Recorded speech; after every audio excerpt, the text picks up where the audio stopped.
ഇനി ഇന്ത്യയുടെ അടുത്ത സീരീസ് അത് ഇംഗ്ലണ്ടുമായിട്ടാണ്. 5 ടെസ്റ്റാണ് ഇന്ത്യ ഇംഗ്ലണ്ടുമായിട്ട് കളിക്കുന്നത്. ഇപ്പോഴിതാ ഇന്ത്യൻ ടീമിൽ നിന്ന് വിരാട് കോഹ്ലി മാറി നിന്നിരിക്കുകയാണ്. വരാൻ പോകുന്ന ആദ്യത്തെ 2 ടെസ്റ്റിൽ കോഹ്ലി കളിക്കില്ലെന്ന് BCCI ഇപ്പോൾ ഒഫീഷ്യലായിട്ട് അറിയിച്ചു കഴിഞ്ഞു.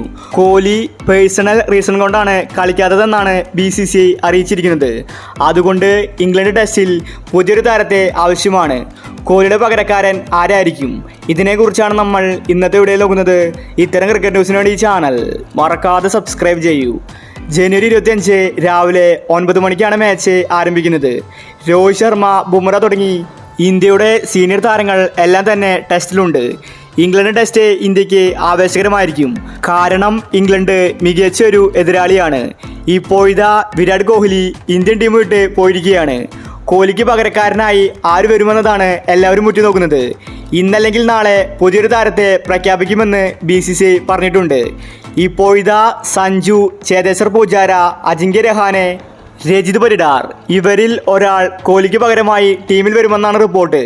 സഞ്ജു വരാൻ സാധ്യത കൽപ്പിക്കപ്പെടുന്നുണ്ട്. സഞ്ജുവിന് ടെസ്റ്റിൽ ഒരവസരം കിട്ടിയാൽ സഞ്ജു കത്തിക്കയറുമെന്നത് ഉറപ്പാണ്. നേരത്തെ തന്നെ ഏകദിനത്തിൽ സഞ്ജു സെഞ്ചുറി അടിച്ചിട്ടുണ്ടായിരുന്നു. സഞ്ജുവിന് T20യേക്കാൾ നല്ലത് ടെസ്റ്റും ഏകദിനവുമാണ്. സഞ്ജു കോഹ്ലിക്ക് പകരമായി വരുമെന്നാണ് അറിയാൻ സാധിക്കുന്നത്. അപ്പോൾ ഇത്തരം ക്രിക്കറ്റ് ന്യൂസിന് വേണ്ടി ഈ ചാനൽ മറക്കാതെ സബ്സ്ക്രൈബ് ചെയ്യൂ.